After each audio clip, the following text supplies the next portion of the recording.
In a time when truth is increasingly rare and courage even more so, we are honored to bring you a conversation today with a man who has stood at the crossroads of both. Today, we are joined by Lieutenant General Michael Flynn, a 3-star general with over 33 years of service in the United States Army, former director of the Defense Intelligence Agency, and former National Security Advisor to President Trump. General Flynn's story is one of both service and sacrifice, not just on the battlefield, but in the corridors of power in Washington. In 2017, he became one of the first targets in what would become a widespread campaign against the Trump administration. Why? He threatened to expose what many insiders feared most, the labyrinth of black budget operations and unauthorized financial channels within our intelligence agencies. His appointment as National Security Advisor posed a direct threat to those who had operated in the shadows for decades, leading to one of the most aggressive political targeting campaigns in modern American history.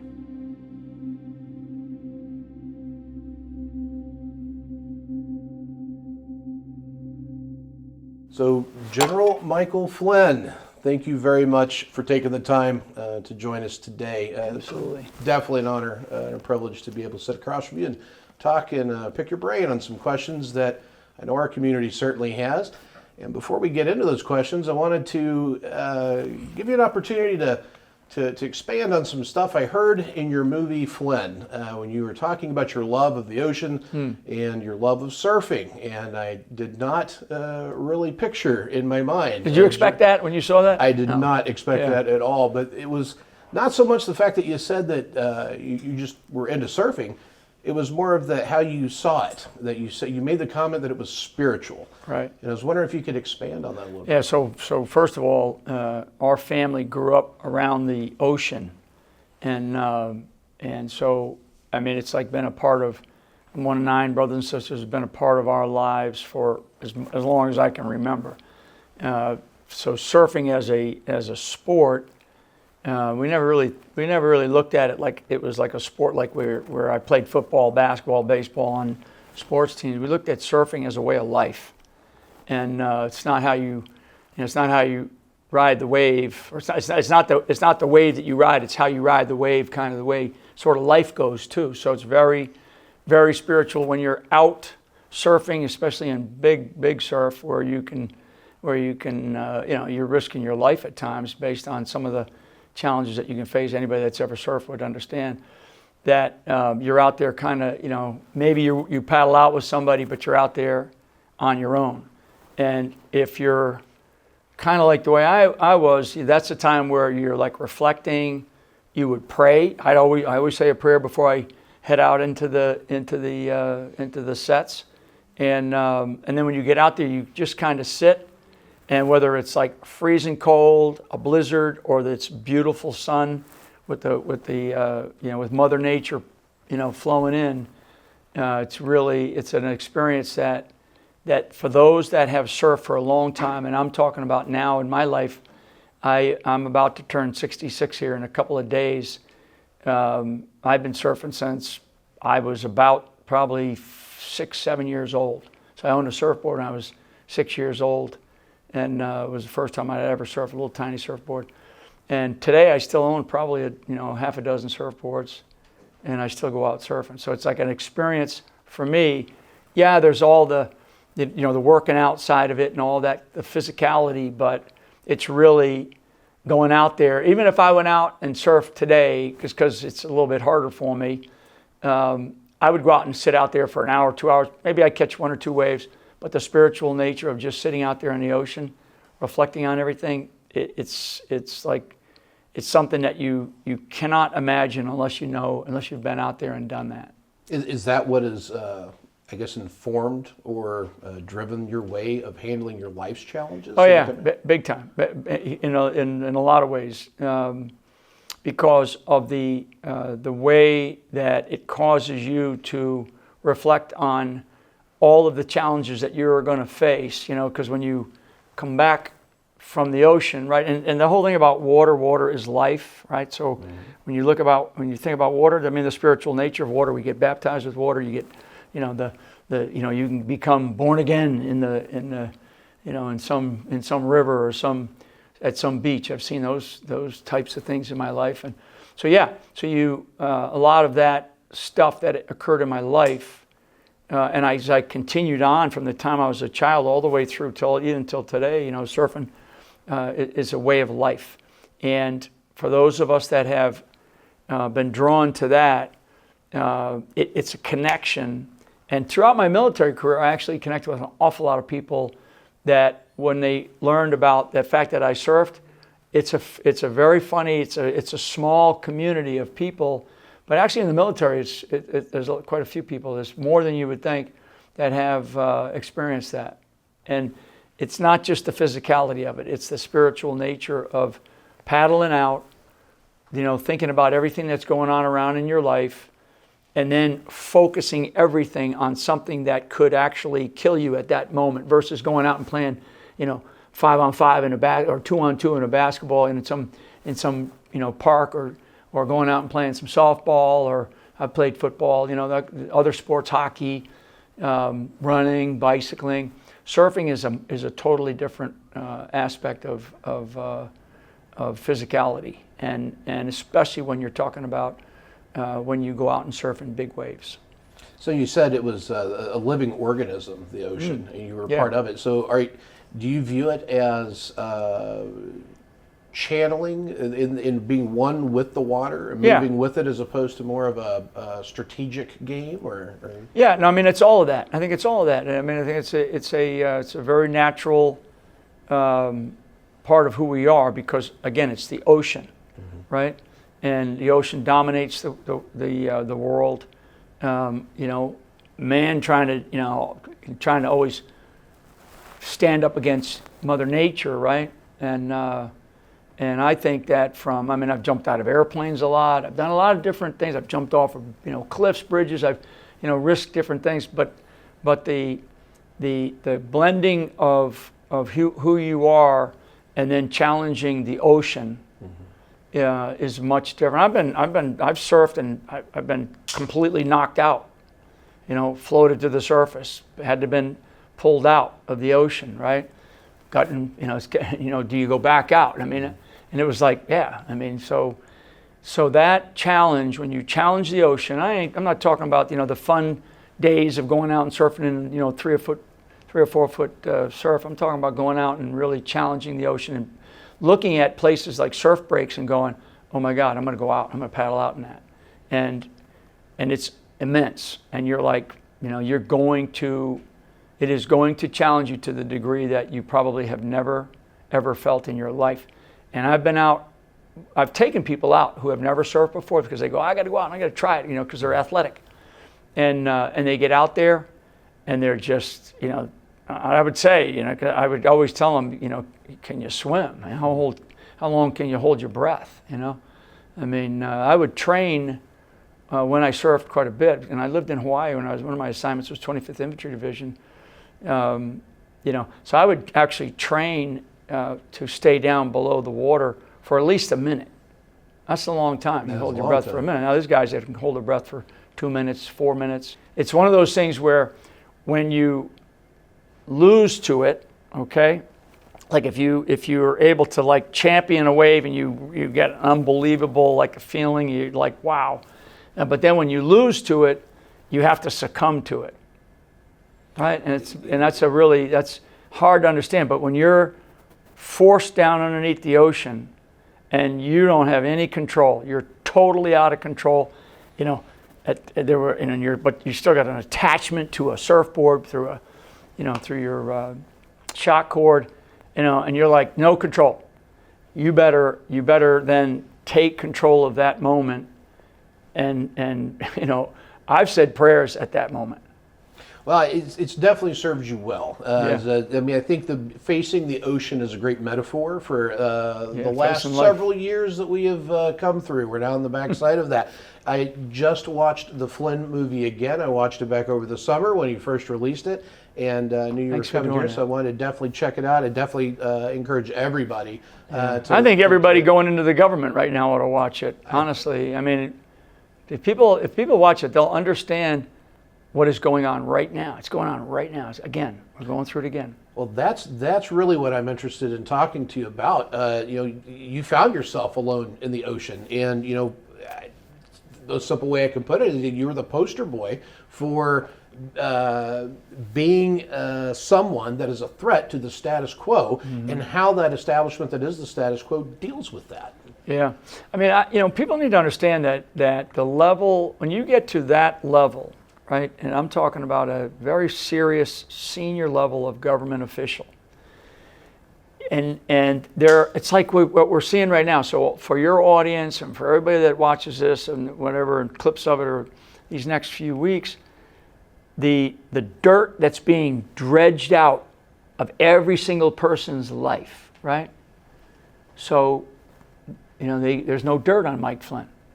I mean, I got to certain levels of a career, great military career. I'm out with, helping a guy win the presidency of the United States of America. I grew up in an era, and we won't get into all the different 60s and 70s and early 80s, but, and there's nothing there. So everything had to be created or made up, right?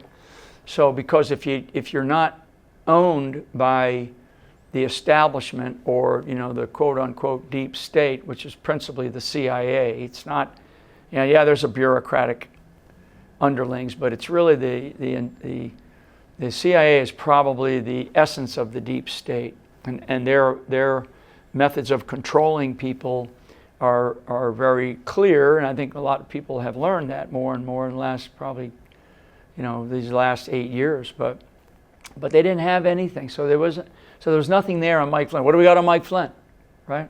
And I don't say that like to pat myself on the back that I'm, this perfect person. I'm not a Boy Scout. I'm very imperfect, but I have a purpose, and my purpose in life has always been service. And I was born on an Army base. My father's retired as a sergeant out of the Army, World War II, Korea War vet. Both my grandfathers were served, World War I, World War II. I got my son still serving. So I mean, my life has been a life of service, and what I firmly believe in, whether people want to believe it or not, or like it or not, I believe that this country is always at risk. And so in order for us to maintain what we have for my children and my grandchildren, for your family, all the families of the people that love the country, you have to constantly sacrifice for it. You can't just, when I hear somebody say, well, I'm retired, I'm like, what do you mean? Are you dead? Are you going to stop living? And I'm just not designed like that. And that's not in my DNA. Wasn't raised like that. Doesn't mean that you can't go and have a good time and you go play golf if you serve in the military. I got all that. But our nation is always at risk, and I saw it like nobody saw it, particularly in the latter part of my career. And I would say in the last 10 years prior to leaving the military. So the last 10 years of the wars that I was in, and a lot of your audience was probably in, Iraq, Afghanistan primarily, but I was in different, if you look at throughout my career, I saw different things, but the last 10 years of my career, so the last third of my career, I'm looking at all this and I'm going, man, this is bad. This is really bad. And I felt it in the, in the sort of the first decade of this new century, so probably the 2008 time frame, let's say 2008 to 2010 time frame. And I'm looking at all this and I'm saying, man, this is bad. So my whole purpose up to that point then, I felt like we actually could get out of the wars that we were in, if we had some decisiveness and were allowed. So now I'm going into other positions that were much more influential. So that time frame, I'm leaving a very senior position in Central Command at MacDill Air Force Base. I'm going to the Pentagon for the first time. I'm going to be the senior intelligence officer in the department in the Pentagon, the J2 for the chairman of the Joint Staff, and I'm going into a much more influential place. And now I'm like, I'm really pushing buttons now, And I ended up spending a year there, and then I went back out to Afghanistan because of the way that everything changed for the commander out in Afghanistan. And so that again changed my life. I went back out to Afghanistan for pretty much another 18 months. And I had already been out there almost 3 years. In fact, I had been out there over 3 years of my life prior to going back out for another 18 months. And so I'm like watching all this stuff unfold and unravel. And then fast forward to the departure from Afghanistan and the shitty way that we have operated in Iraq, and what we've just seen, the Assad regime fall. I mean, you kind of say to yourself, what's going on? Who's in charge of this mess?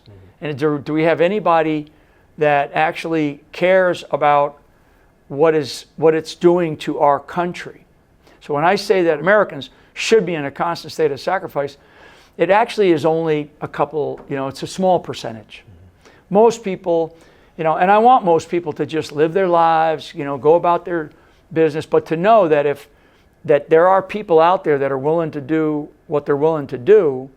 And so you can't just go, okay, nice little pat on the head for those.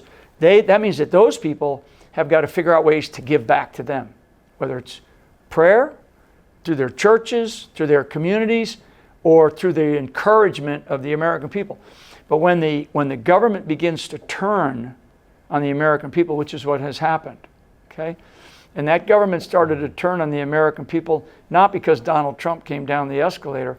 It started to actually turn, probably in the mid-90s. When I look back, because I like history, when I look back at moments, I'm like, okay, I can see those moments when we started to, now I'm kind of digging more into the military side, but when I started to see the cultural movement in the country shift from one of patriotism, that being patriotic was a good thing, flying the flag was a good thing, not worrying about what, not caring too much about what your neighbors did, but, you wanted to make sure that the government wasn't too deep into your lives, all these kinds of things. So the cultural shift in this country really was in earnest, and I would say probably in the early 1990s. Now you can go back and we can have a debate about 50s, 60s, but really at that time in the military, the cultural shift there, and we all live with it. If you served in the military after 1994 time frame, we had the don't ask, don't tell policy. That's right? So we all accepted it and give a shit, but it was don't ask, don't tell. But that cultural, that was a purposeful, intentional assault on a culture that threatens people that want to control this country. And I think that's what people don't understand, that everybody goes, what's all this Marxism, communism, what's all this fascism, what's all this talk that we hear today? Because there is a movement in this country, because there's always an ideological underpinning of people that want this country to be other than what it was designed to be, which was a constitutional republic based on a fair rule of law where everybody's equal. Depending on your, equal doesn't mean, wealth has nothing to do with wealth. It has to do with equality. And, you can work really hard and accept, a modest lifestyle. Or you can work really hard and you can become a really wealthy person. Doesn't make any difference where you come from. But that cultural assault on our system, our way of life, has been going on for a long time. And one of the institutions that had to be taken apart was our military. And I wouldn't sit here and tell you today that I understood it then. I was a major when that happened, and we were like, okay, whatever, let's get on, right? I don't give a shit. I don't care whether somebody's purple with pink polka dots, as long as they meet a standard and they can do the job and all that in the military, right? But I think as we go forward, this constant, the DEI, all this stuff. So I'm jumping a little bit back and forth for the direction and the path that we are on right now as a nation. And what I tell people is that we are in a place now where we have one chance left. We're going to hit our 250-year mark here, and Everybody's going to celebrate. We got Trump in office if he stays alive between now and the next 33 days or so, 32 days, which is not a given. It's not a given. And so all these things matter because we have not defeated the opponent. Okay, we have not really defeated that opponent. That opponent is still fighting us, and it's not Harris and Waltz. Those are attachments to something that is much bigger and much more. It's a greater evil that we force, and I believe that. I mean, talking about all the spirituality stuff. I'm a Catholic kid. I'm the worst Catholic, but what I do know is that it's like in warfare, right? The enemy has a vote, so you constantly have to look at those kinds of things that are happening out there, and understand it's not just some enemy that you face on the battlefield, some terrorist or some conventional enemy. It's actually spiritual enemy, certainly ideological enemies. I mean, there's economic enemies. There's economic warfare going on. So all those things matter.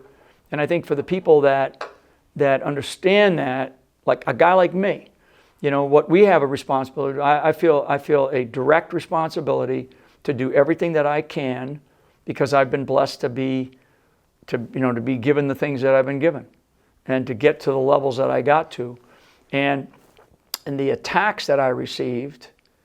You kind of look at them, you sort of go, okay, well, so, it's like if you're gonna have a coup, you better kill the king. Is the threat to the Trump administration that's getting ready to come in, is that threat that you faced, is that still there? Is it more dangerous? It's more dangerous. It's more dangerous because, in a way, they won. So in a way, Trump gets in 2017 to 2020, right? 2016 he wins a victory, 2017. So in a way, he kind of won an incremental battle, an incremental victory in this war to change America, to fundamentally change America, okay, which was stated by a former president, right? Fundamentally transform America. So he won a battle, and everybody was like, wow, this is great, right? And you saw the constant attacks. He was able to achieve some really amazing things. At the time, and I'm watching all this because I'm on the sidelines now. He was an economic president, not a wartime president. He was an economic president, and he did great things for the economy. The war, he stayed out of it, and he was smart. He's like, why do I want to get back into? I don't want to start a new war. I don't want to. But you tell me, you give me good advice, I'll do the right things. I'll go after al-Baghdadi, I'll go after Soleimani, we'll drop some bombs on ISIS camps over in Afghanistan. So they did some tactical things to keep war sort of like at this level, right? But he was an economic president, even despite all the attacks he went through. Then they come back and they beat him. Okay, now, I've been called every name in the book. That election in 2020 was a fraudulent election. So I don't care if you get banned off of YouTube or not. Okay, it was a fraudulent election, and there's no way in the world that Joe Biden, who was known at that time to have partial dementia, to have partial onset of dementia at that time. So we lost that. We lost that battle. That was a big battle. And in a way, now I'm kind of glad. Now that we've achieved where we're at, because we've been given, like, I think, sort of divine intervention, we've been given one more chance. And I do believe that. Had Trump won in 2020, I don't believe, and then, he'd be out now, right? He'd have done great things, but they would have constantly attacked him. And the exposure of this really ugly underbelly, this rot that we have in our system of government would not have been exposed. And they would have just constantly, hammered them as much as, the rise of citizen journalism, right? The rise of grunt style, okay? Because you guys haven't been around that long, right? I mean, really, when you think about it, you've created a great brand, but also you're part of you're part of something different in this country.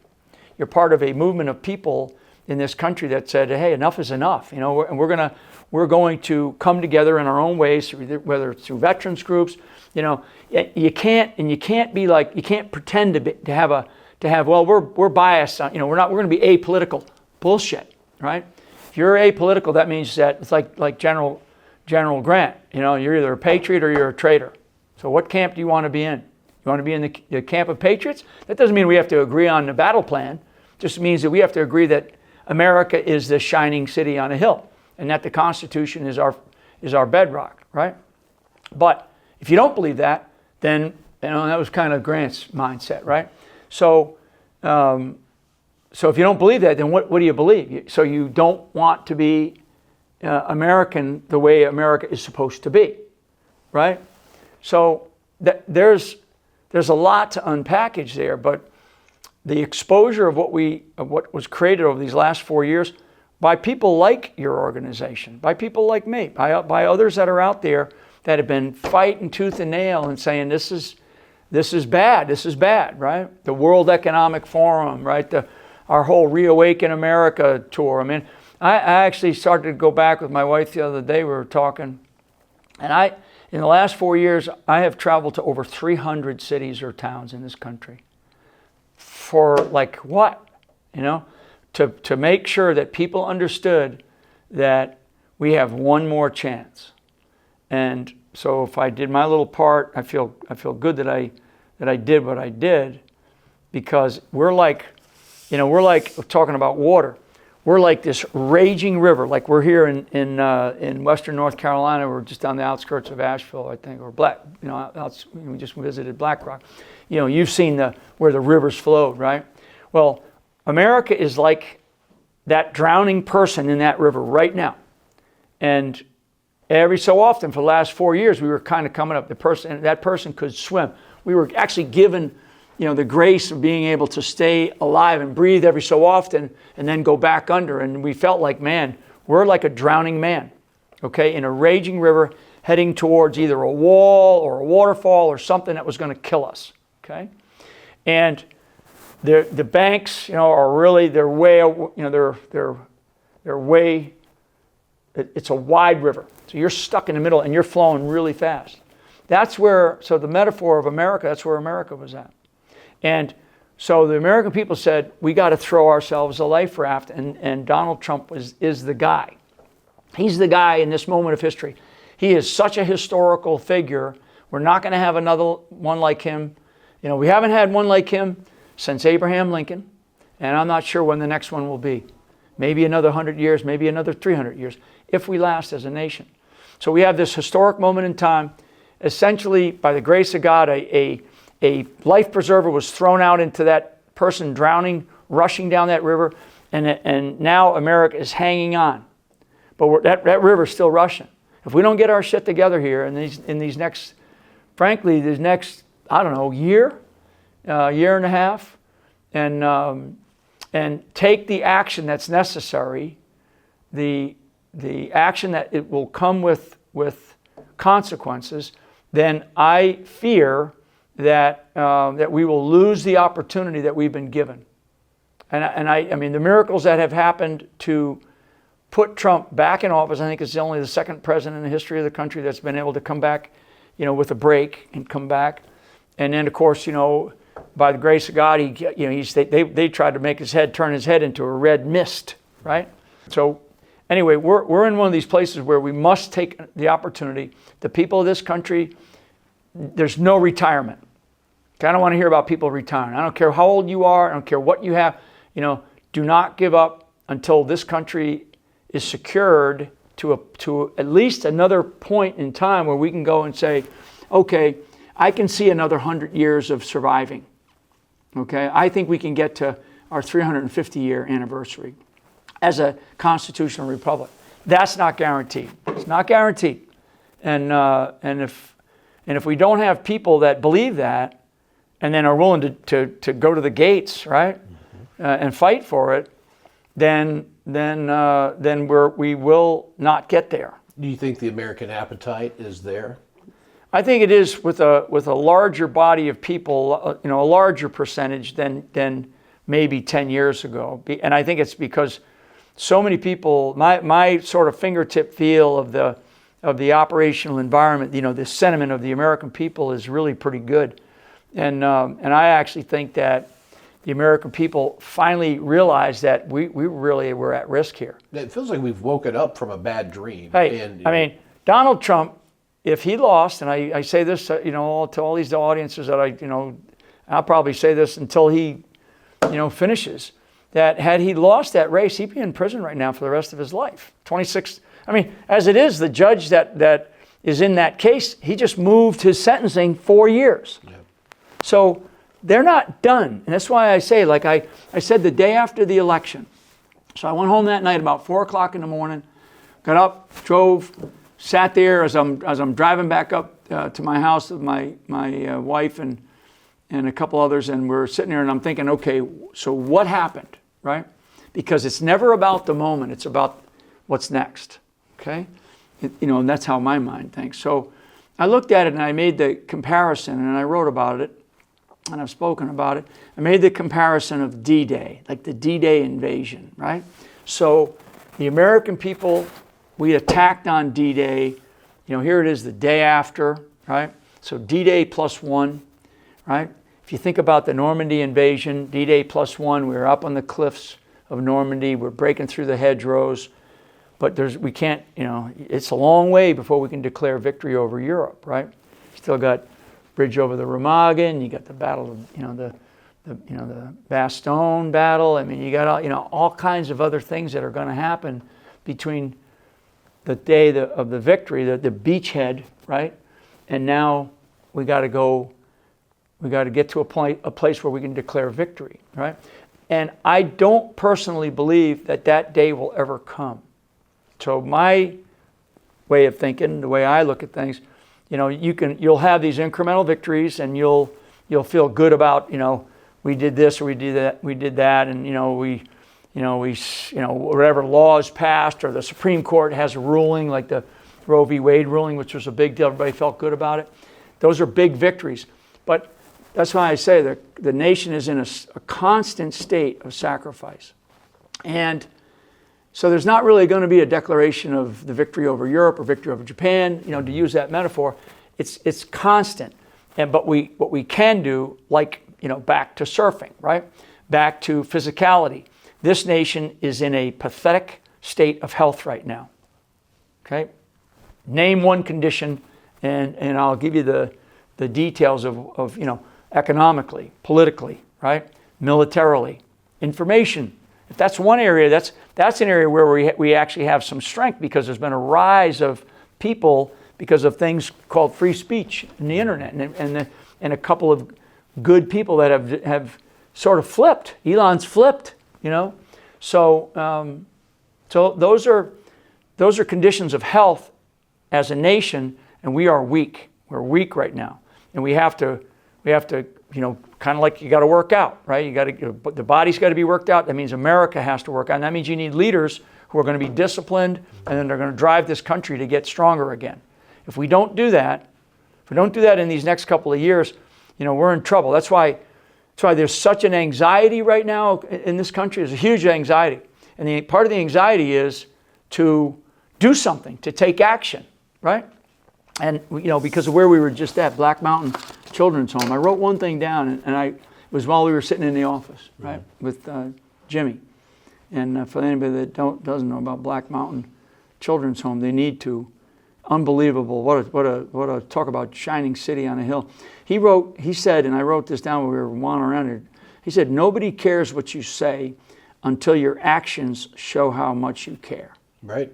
And it's action that the American people want right now. It definitely seems that way, and I definitely want to take the opportunity to cover one more topic, because I know our time is limited, but I think it builds on that. This confusion that we're in, everything seems chaotic. Well, at the same time, it seems like we are on a better trajectory. Like, we've had this cultural manipulation that has happened over the years. I was in the military came in '92, so I saw exactly what you're talking about. it feels like we are aware of that now. But now we have other crazy things like UAPs and drones over New Jersey. Yeah. We're having the government tell us it's hobbyist enthusiasts. Like, what do you make of that? Yeah, I personally believe that it's that we're threatened right now by enemies. I do believe that we do have that there are probably some up there that are maybe they're counter drones, but I've been told by good people, and some maybe I'm speculating, but I'm also going based on what I have read, seen, heard, and been told by good people who are inside the government, that there is a threat that is posed against this country, and as it stands right now, it appears to be on both coasts. The one thing that I do know about drones, and I know a lot about drones, I've been dealing with drones since the mid-'80s. Okay, so I have a long, long history of unmanned aerial vehicles and drones, and in peacetime and in war, the development of them, the capabilities on them. The application of what they're capable of doing. The United States military has every capability to shut this whole thing down. The frequency spectrums that they operate on, we can control. We can shut them down, right? I am not for the talk about, well, people should just shoot them down, start shooting them down. That's wrong, because you're talking about shooting things down over populated areas. And you miss, a bullet goes up, bullet comes down. So we have to use good common sense. I do think that the American people should be like hugely upset at the government. I mean, the pathetic response by the spokesperson we were talking earlier about out of the Pentagon, going, well, you got to, if it was, if these are just drones, like kids' toys. And why is it classified? Right. Well, you got to go talk to Congress. I mean, we're not fools here as American citizens. So number one, the United States of America has the full capability to be able to do anything that they want with the frequency spectrum that those things are running on right now, and to be able to shut them all down immediately. And I mean, drop them right out of the sky within seconds. Okay, within seconds, if they want to do that. So there's something there. The other things are they looking for radioactive material? I mean, we're big boys and girls, and maybe there is concern that if they say in the northern New Jersey, New York area, we got concerns about dirty bombs. Whoa. So now what? Do the 23 million people in the metropolitan area of New York start unasked in the area and driving west? I mean, if they need to, why aren't they doing it that now? could be chaotic, right? Exactly. So just be honest with us, and let's quit the games, right? Because this is not a game. This is the lives of the American people, and we are sick and tired of the lack of transparency from the government. I understand classified things, and I understand sensitive things that need to be classified for purposes of, not giving away something that you might do against an enemy. I got that. But this is right here, right? So I honestly, I wish I were in charge. Sprinkle fairy dust over me, in 24 hours we'd have this shit fixed. No. Fixed. Is there but we're not right now, and we have another 33 days, and I think for everybody out there that watches this, well, the one thing that because people feel like, I don't know what to do. What can I do? If you can do nothing else, pray for that man that just won the election, that his safety, and frankly, the safety of his family members, okay? Right. So we always think about Trump, and of course, a couple of times, assassination attempts, but imagine if somebody went after his wife, his son, or sons, their family members, right? I mean, you never think about that. We always think about the guy and he's protected under this bubble of security. But there's a lot of other people that are in his life that he loves, and everybody knows those are targets as well. All of that is on the table right now, every bit of it. And so I appreciate the fact that he's down at Mar-a-Lago, that he's generally doing what he can do. He can't fight from a foxhole. He's got to fight from a standing position, because that's what we want our leaders to do. And frankly, as he moves into the presidency, knock on wood that he gets there, he's got to be ready to take action on day one, because that's what the American people want. They are listening to what everybody says, but they care mostly about what leaders do. And I think that's kind of where I'm at. Absolutely. Well, thank you for sharing your wisdom. It's great. With us today, Great. General Awesome. Flynn. Thanks for traveling around with us today. Absolutely. And for everybody else, if you have not yet seen the Flynn movie, it is available for rent or purchase on Amazon Prime. I highly recommend that you take the time to watch that movie if you've not yet. It definitely adds a lot of context. You can go to flynnmovie.com, Flynn and it's easy to get. It's great. All right. Thanks again, General. Super. Appreciate All right, you. brother. Thank you. Take care. This has been Gaslighting the Warfighter. I'm your host, Will Wisner. The Grunstyle Foundation continues fighting for those who have served. Support our mission at grunstylefoundation.org/donate. Stay strong, stay vigilant, and keep moving forward with purpose.